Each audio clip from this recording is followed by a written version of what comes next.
Nós vamos, nesse instante, fazer a leitura da palavra do Senhor. Quero convidar você a abrir o texto básico do nosso estudo bíblico dessa noite, que se encontra em Gênesis capítulo 18,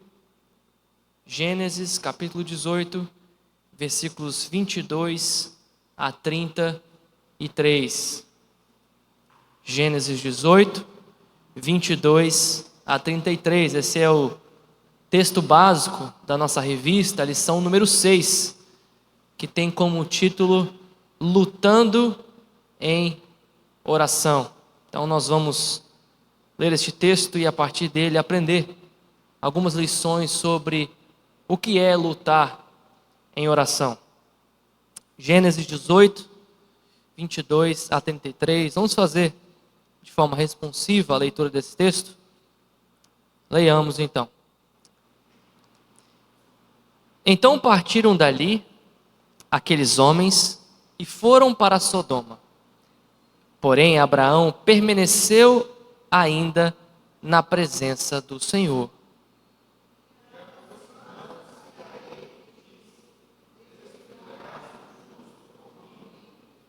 Se houver porventura 50 justos na cidade, destruirás ainda assim, e não pouparás o lugar por amor dos 50 justos que nela se encontram?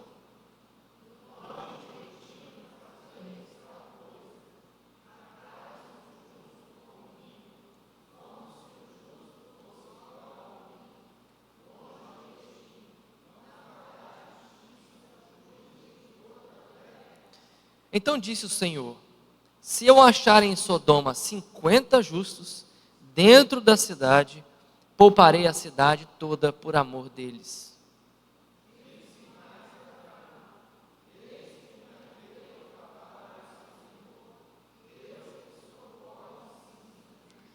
Na hipótese de faltarem 5 para 50 justos, destruirás por isso toda a cidade? Ele respondeu: não a destruirei, se eu achar ali 45.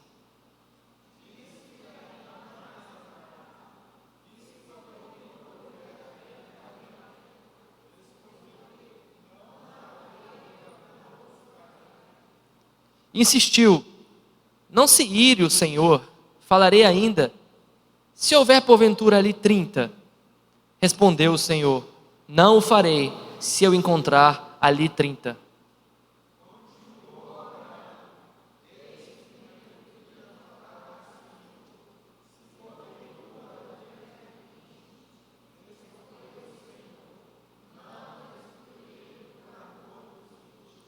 Disse ainda Abraão: não se ire o Senhor, se lhe falo somente mais esta vez. Se porventura houver ali 10, respondeu o Senhor: não a destruirei por amor dos 10.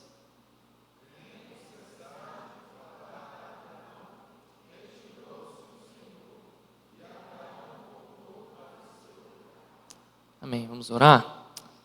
Deus bendito, obrigado pela tua palavra, que nos instrui. Obrigado por essa lição escrita e que chegou até nós. Nesse momento de estudo bíblico da tua palavra, eu rogo, Pai, que o Senhor ensine-nos a saber e praticar essa luta pela oração. Que o Senhor nos instrua, é o que te pedimos, em nome de Jesus. Amém. Queridos, aí na nossa lição nós temos o tema Lutando em Oração. E a lição traz para nós aí alguns ensinos a partir desse encontro de Deus com Abraão para a nossa vida de oração. E a primeira lição para nós aqui, que nós vemos aí na exposição, é que orar é permanecer na presença de Deus. Ou poderíamos refrasear essa proposição dizendo que orar é estar, é se colocar na presença de Deus. Nós vemos logo no versículo 22 que diz que os homens partiram, porém Abraão permaneceu ainda na presença do Senhor. E a partir desse propósito de permanecer na presença do Senhor, Abraão desenvolve esse diálogo com Deus aqui, de intercessão em favor da cidade de Sodoma e Gomorra. E a oração é exatamente isso, né? A oração é exatamente a gente se colocar na presença de Deus, se colocar nessa disposição de falar com Deus, de dialogar com Deus a respeito de coisas que nós queremos agradecer, de coisas que nós queremos pedir, de coisas que nós queremos interceder. E talvez você se pergunte, mas Deus não está com a gente em todo momento? Ele não é onipresente? Não é verdade? Deus é onipresente, Ele está em todos os lugares.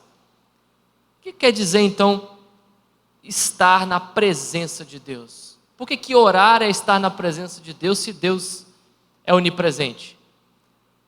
Aqui o sentido, queridos, não é simplesmente de ter ciência dessa presença de Deus, mas é se valer dessa presença, relacionar com esse Deus que está presente. Vou te dar um exemplo. Quando você vai, ou quando você ia, né? Não sei como é que estão mais as práticas depois que a gente consegue resolver tudo no celular, né? Mas quando a gente ia ou a gente vai no banco, sempre tem aquelas pessoas que estão ali à disposição para ajudar a gente, né? Se você está com algum problema ali para acessar a sua conta, alguma coisa, você pode falar com essas pessoas. Mas aquelas pessoas sempre estão presentes ali. Se você for, você pode notar a presença dela, mas existe uma diferença entre notar a presença, saber que elas estão presentes, e se valer disso, né? Como que você se vale da presença daquelas pessoas ali? É quando você está com dificuldade para acessar a sua conta, ou para resolver algum problema, você chega até uma daquelas pessoas e fala, você poderia me ajudar, por favor? Como que eu resolvo essa questão aqui? Percebe a diferença? É a mesma coisa com essa questão da onipresença de Deus. Ele está presente conosco em todos os momentos. Mas a oração, queridos, é um jeito de nós tirarmos proveito dessa presença. Uma maneira de nos colocarmos diante dessa presença para nos relacionarmos com este Deus presente. E é isso que nós vemos Abraão fazendo aqui com Deus. Deus está ali presente. Abraão podia ter falado, acabou o assunto? Então tá bom, então eu vou para minha casa. Mas diz aqui que ele permaneceu ainda na presença do Senhor. Ele buscou intencionalmente esse diálogo com Deus. Então, queridos, a primeira lição para nós aqui é que orar é permanecer, é estar na presença de Deus, em um relacionamento com Deus. Quer dizer que eu e você, a gente vai ter que ser intencional para isso acontecer. É algo que a gente precisa se organizar para fazer. Não é algo que vai acontecer sem a gente fazer o mínimo de esforço ou organização para fazer. Qualquer relacionamento que eu e você queremos cultivar com alguém, a gente precisa ser intencional. Da mesma forma, o nosso relacionamento com Deus. E nós vemos o próprio Senhor Jesus fazendo isso, né? Nós olhamos lá no Evangelho, quantas vezes Jesus, especialmente o Evangelho de Lucas, traz essa ênfase. Quantas vezes Jesus se retira para ter momentos de relacionamento com Deus. A nossa lição diz algo interessante aqui no finalzinho da primeira página, desse parágrafo, último parágrafo aí da primeira página, diz assim: que coisa extraordinária e maravilhosa! Só oramos a Deus porque Ele veio a nós por intermédio de Jesus. Deus permanece em nós e conosco porque somos habitação do Espírito Santo. Toda a oração que fazemos hoje é no Espírito. O Espírito é quem ora em nós. Então, queridos, esse acesso que nós temos, esse estar na presença de Deus num relacionamento, é algo que eu e você jamais buscaríamos, e eu e você jamais seríamos capazes de conquistar esse acesso a Deus. Como nós vemos aqui no texto, foi Deus que veio até Abraão. Deus é que abriu o acesso a esse diálogo aqui. Se Deus não tivesse feito isso, Abraão não tinha como chegar pela força dele até Deus. Da mesma forma eu e você. Quando nós não éramos salvos, eu e você, a gente nem queria saber de Deus. Hoje eu e você só podemos e temos esse desejo da presença de Deus porque Deus nos salvou. E uma outra coisa, eu e você, por natureza, a palavra de Deus diz que nós somos filhos da ira, por natureza. Então, a presença de Deus, saber que Deus é onipresente, só nos dá medo, só nos daria temor, só nos daria vontade de fugir da presença dEle. Mas em Cristo Jesus, Ele nos dá esse acesso para que esse Deus poderoso que está presente possa também ser o nosso Pai, né? O direito de sermos chamados filhos de Deus. Então, queridos, a primeira lição para mim e para você aqui é que orar é permanecer, é estar na presença de Deus. E a pergunta para nós é: que tanto que nós temos tirado proveito disso, de que nós temos esse acesso à presença de Deus. A segunda lição que traz aí para nós o texto é que orar é conversar com Deus baseados naquilo que Ele nos revela. Ou de outra forma, qual que é o conteúdo da oração? O que a gente deveria falar na nossa oração? O que deveria direcionar a nossa oração? A própria palavra de Deus. Veja que o que antecede ao texto que nós lemos, eu não sei qual é o título que tem aí na sua Bíblia, mas na minha aparece assim: Deus anuncia a destruição de Sodoma e Gomorra, antes do versículo 16, não é isso? Até o versículo 17 disse o Senhor: ocultarei a Abraão o que estou para fazer? Então, nos versículos 16 a 21 que antecedem o que nós lemos, Deus revela para Abraão o que ele ia fazer. Deus se revela e revela o fato de que ele ia destruir Sodoma e Gomorra. E a partir dessa revelação de Deus, é o que move Abraão a orar. Percebeu a conexão? Deus fala com Abraão, e a partir da voz de Deus guiando Abraão, e mexendo com o coração de Abraão, ele responde de volta a Deus, baseado nas palavras de Deus. Assim também, queridos, deveria ser a nossa vida de oração. Ou seja, o que vai nortear a nossa oração? Como a gente ora, o que a gente ora? A palavra de Deus.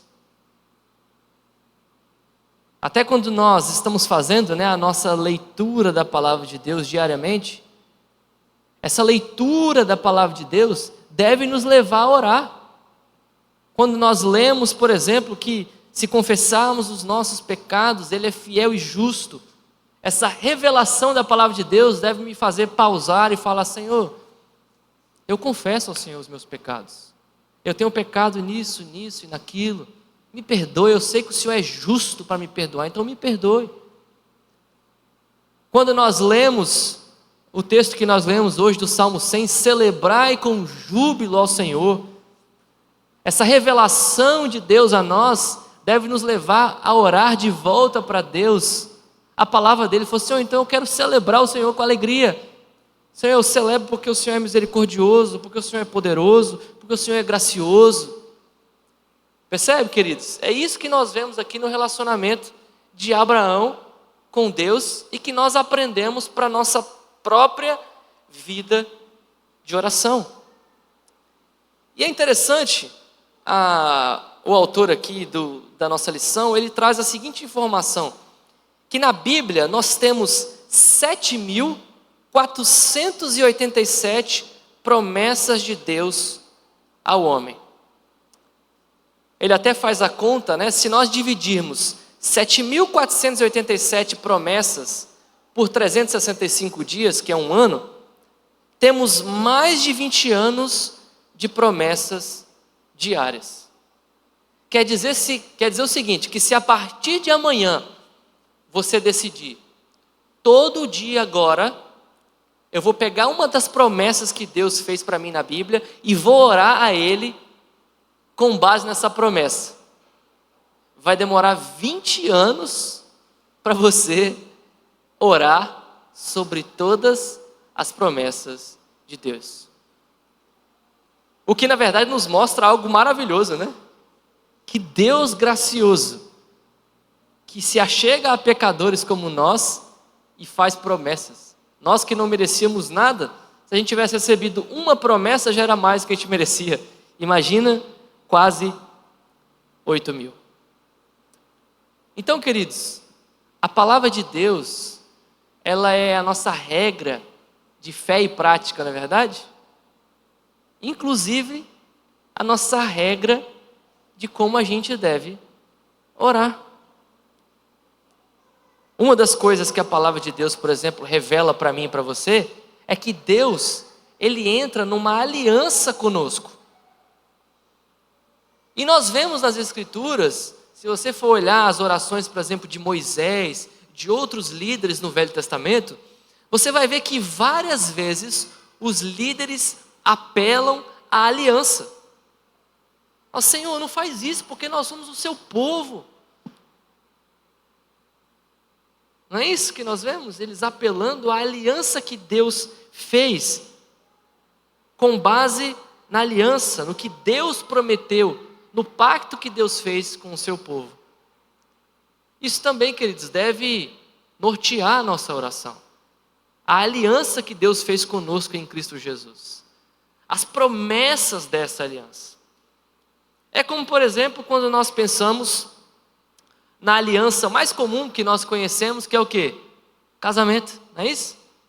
O casamento não é uma aliança que nós fazemos diante de Deus, e nós até diante de Deus fazemos votos, não é isso? Na alegria, na tristeza, na riqueza e na pobreza, não é isso? Mais ou menos por aí. E o que acontece? Quando a esposa ou o esposo pedem uma coisa um para o outro, eles fazem com base no quê? Nessa aliança, no relacionamento, na promessa que foi feita diante de Deus, desse cuidado mútuo. Não é isso?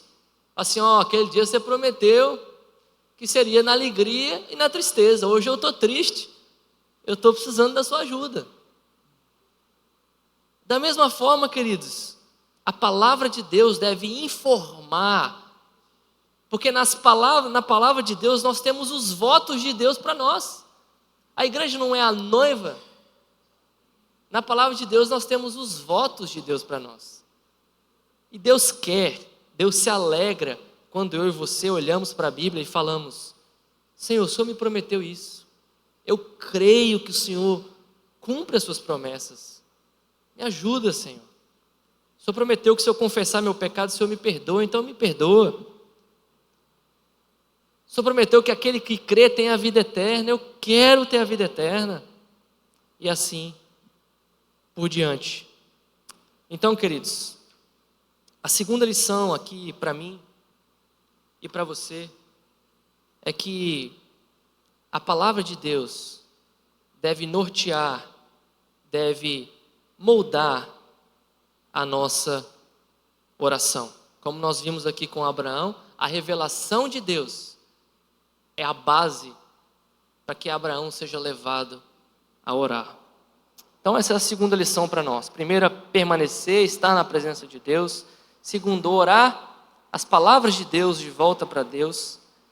E a terceira lição na próxima página aí é que orar é pedir confiado no caráter de Deus.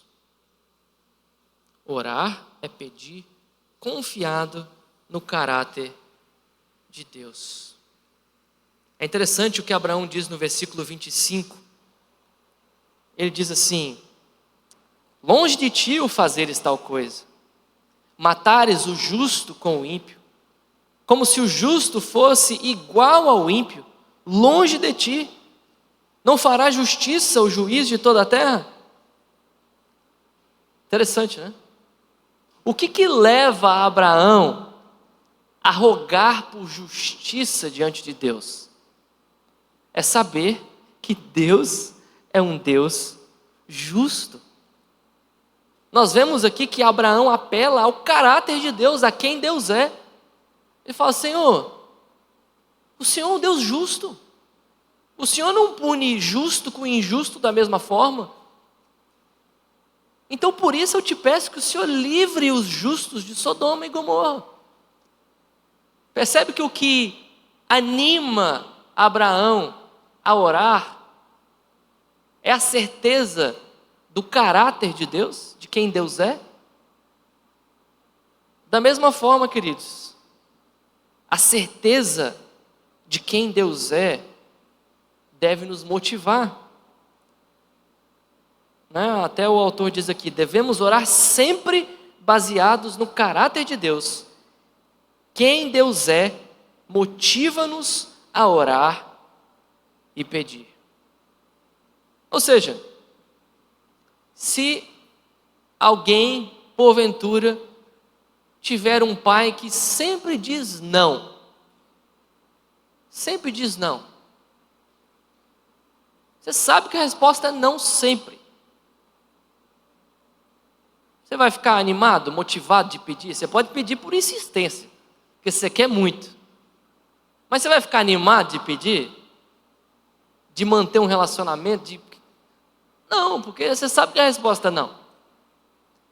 Ou, se porventura alguém tem um pai que não é justo. Um dia, dependendo da qual que é a veia que ele acordou, ele diz sim para uma coisa, diz sim para um filho, diz não para o outro, não tem nenhum padrão de justiça, de bondade. Isso também desanima, né? Aí fala assim: não, eu não vou pedir, eu não sei. Ou eu falo assim: eu vou pedir, mas eu não sei nem o que esperar, não sei se vai ser sim, se vai ser não, depende do jeito que ele acordou hoje. Mas, queridos, o que dizer do contrário? De alguém que tem um pai amoroso, de alguém que tem um pai bondoso, de alguém que tem um pai gracioso, de alguém que tem um pai justo. Isso anima a gente a pedir? Claro. Anima a gente a pedir, que a gente fala assim: não, meu pai é bondoso, se for bom para mim, ele vai me dar. Não, meu pai é justo, se for justo ele fazer isso, ele vai fazer. Não, meu pai é gracioso, eu sei que eu não mereço, mas eu vou falar com ele. Não, meu pai é misericordioso, eu sei que eu errei, mas eu vou falar com ele. Não é isso? Queridos, e o próprio Senhor Jesus diz assim: qual de vocês que se o filho pedir pão, vai dar pedra? Não é isso? E a lição de Jesus é: se vocês que são maus sabem dar boas dádivas aos vossos filhos, quanto mais o vosso Pai que está nos céus. Então, queridos, se nós que somos maus, pecadores como nós somos, nós tentamos ser bondosos, amorosos, graciosos, embora nós falhemos nisso tantas vezes, nós tentamos ser assim com os nossos filhos. Mas, queridos, o nosso Pai Celestial é aquele que nunca falha.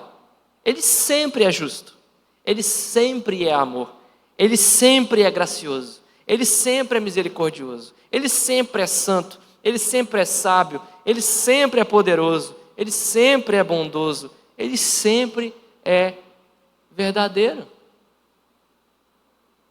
Isso deveria dar confiança para a gente pedir, assim, olha, eu vou pedir porque eu confio tanto no meu Pai, que se for uma coisa que é ruim para mim, Ele não vai me dar. Não é verdade?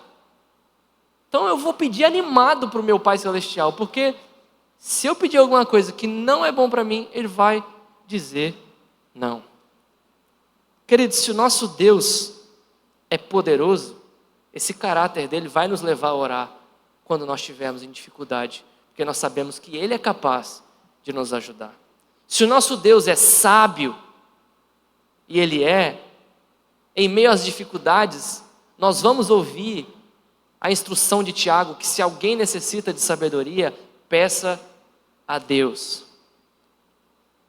No frigir dos ovos, então, queridos, em resumo, orar é pedir confiado no caráter de Deus.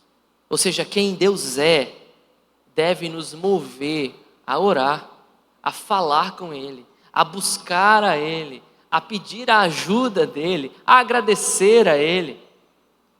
Não é isso? Aqui não se trata só de pedir.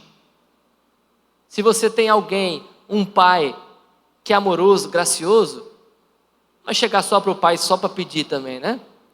Vai chegar e falar assim, nossa pai, obrigado. Obrigado pelo seu cuidado. Obrigado, né? No dia dos pais a gente tantas vezes não lembra isso e nós celebramos, agradecemos a Deus pelos nossos pais. Nós também, quando olhamos para o caráter de Deus, nós podemos nos achegar a Ele para agradecer, para louvá-lo, para pedir por nós e por outros. Então, orar é permanecer, é estar na presença de Deus. Orar é também conversar com Deus baseado naquilo que Ele revela. Orar é pedir confiado no caráter de Deus, mas, em quarto lugar, o autor diz, orar é importunar a Deus com os nossos pedidos. E talvez a palavra importunar pareça um pouco estranha, mas nós entendemos o que o autor quer dizer lá no fim, quando ele diz, ele foi perseverante. Então é isso que o autor quer dizer, não é que Deus, não é que a gente incomoda a Deus, não é que quando a gente ora de novo, Deus fala, mas esse menino, já falei que não, ele está insistindo. Não é isso, importunar. Mas é o que em sentido de perseverança. Então nós poderíamos aqui refrasear o que o autor está dizendo, que orar é insistir com Deus nos nossos pedidos. E aqui entra uma questão, não é com vãs repetições, que é o que a Bíblia condena, né? Vã repetição é quando a gente já está falando sem pensar no que a gente está falando. É por isso que tantas vezes a gente associa aquelas rezas com vãs repetições, que a pessoa está fazendo qualquer coisa e está passando ali o texto, não está nem... Enfim. Fora as outras coisas associadas a isso que já estão erradas, né? Mas nós, embora não tenhamos essa prática, podemos fazer vãs repetições também. Quando a gente faz aquelas orações que a gente nem para pensar o que a gente está falando. Ou quando a gente fica falando a mesma coisa, sem pensar. Né? A gente, como diz a certa historinha, né?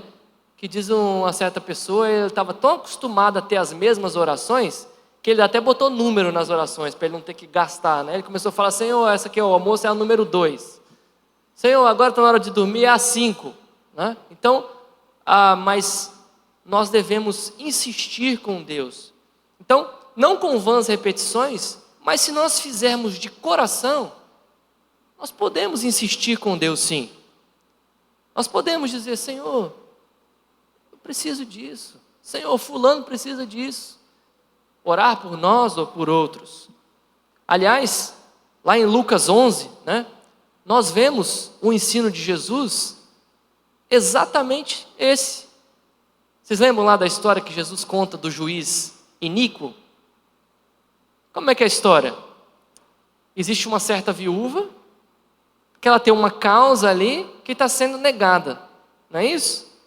Mas a viúva insiste tanto que o juiz, embora não tenha temor de Deus, ele atende, só pela insistência. E Jesus conta essa história para quê?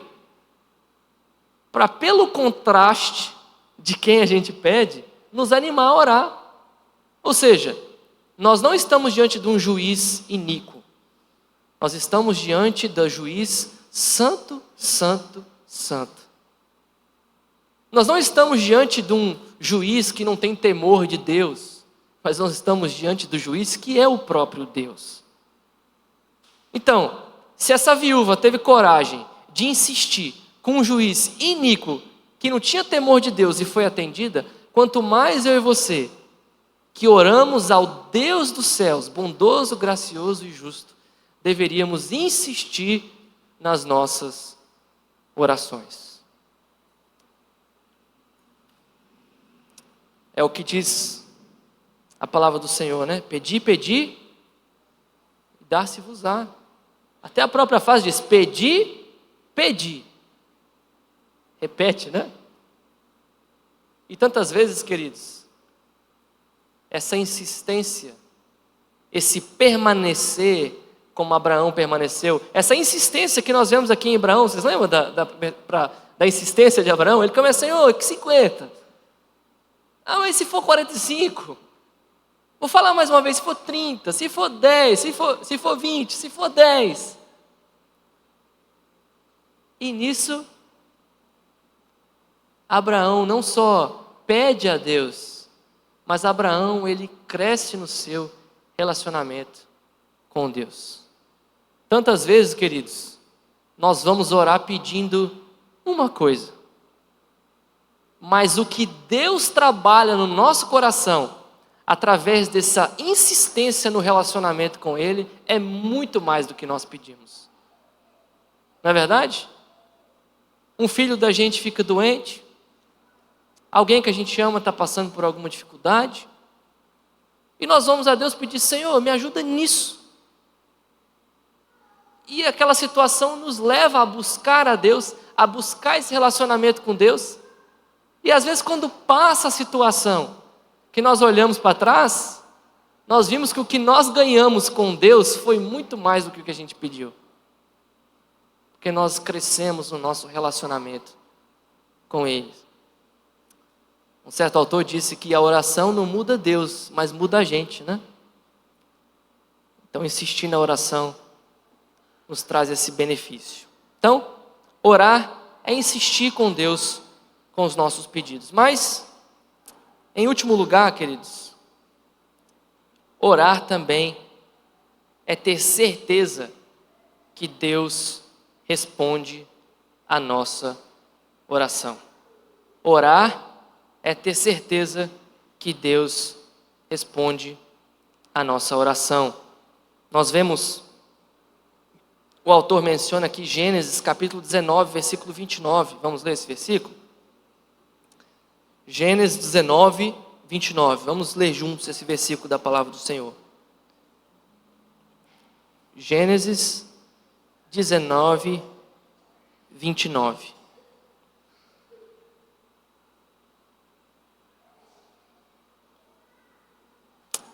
Diz assim, vamos ler juntos.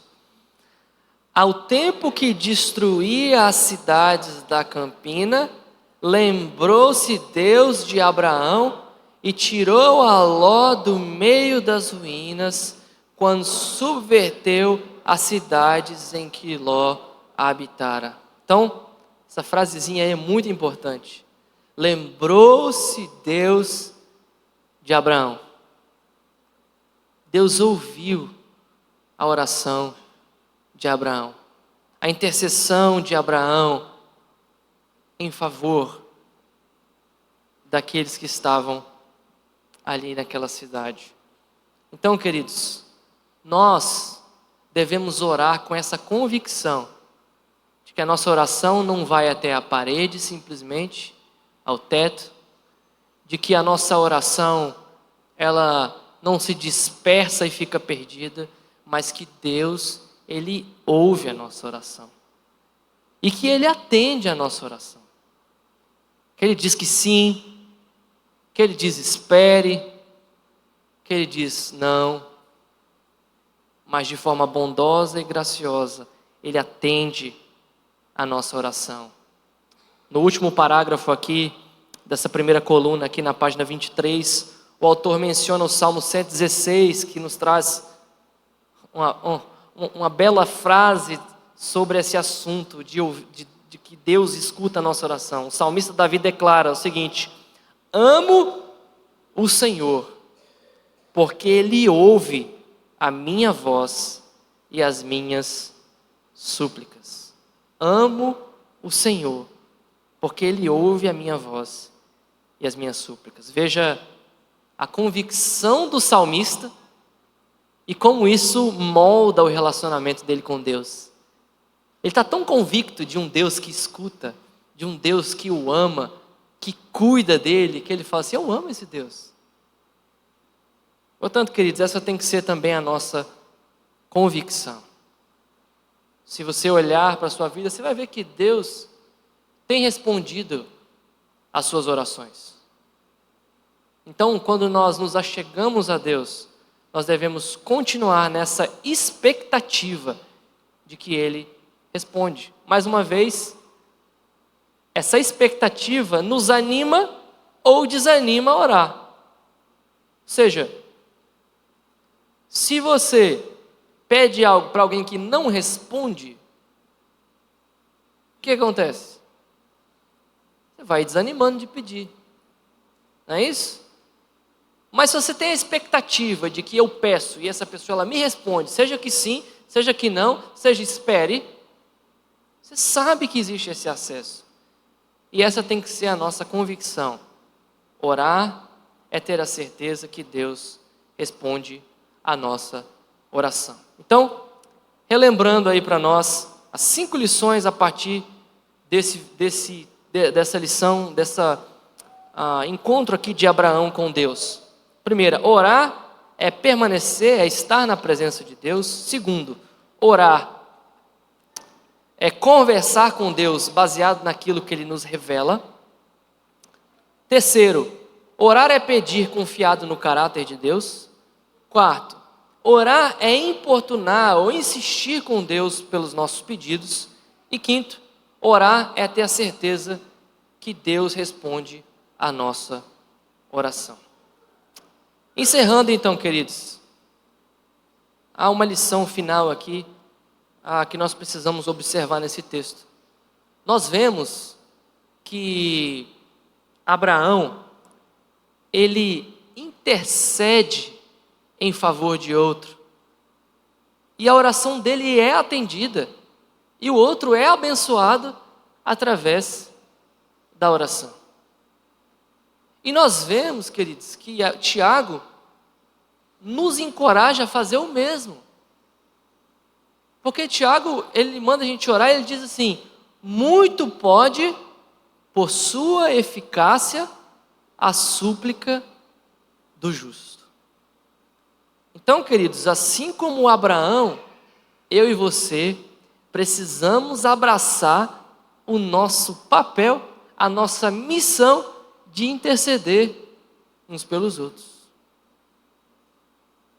de orar uns pelos outros, de saber das necessidades uns dos outros. Talvez algo que a gente pode começar a tentar fazer, se você quiser fazer, é uma boa ideia. Mande uma mensagem para alguém da igreja. Toda semana você manda para uma pessoa diferente. Fala: irmão, como é que eu posso orar por você essa semana? Para que a gente possa interceder uns pelos outros.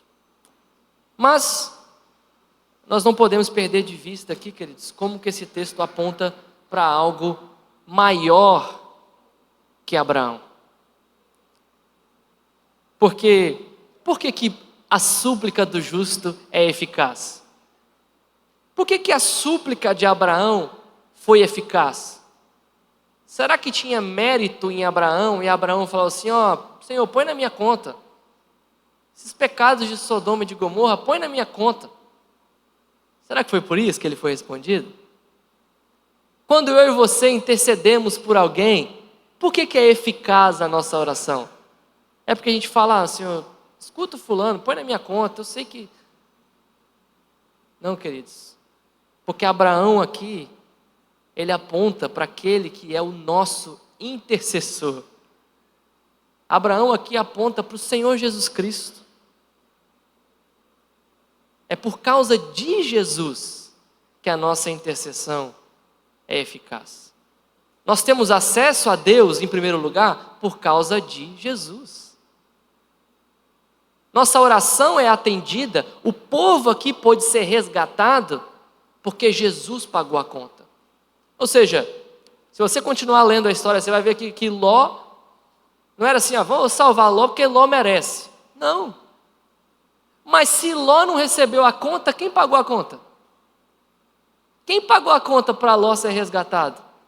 Jesus pagou. Então, queridos, nós fazemos sempre isso. Assumimos o nosso papel de interceder como uma maneira de refletir o que Jesus fez por nós. E na confiança de que não é o poder de quem nós somos, mas é o poder de Jesus que nos dá acesso a sermos respondidos. Nós temos aqui, nesse texto, uma figura daquilo que vai acontecer no fim dos tempos. Assim como Sodoma e Gomorra foi destruído, Deus trouxe e derramou a sua ira sobre essa cidade. Quando Jesus voltar, Ele também vai derramar a sua ira sobre a iniquidade e aqueles que foram rebeldes contra Deus. Quem vai escapar? Só quem tiver o intercessor. Só quem tiver com Jesus Cristo, que nos salva e resgata. E eu quero acrescentar apenas uma última coisa aqui, com relação a essa questão da salvação.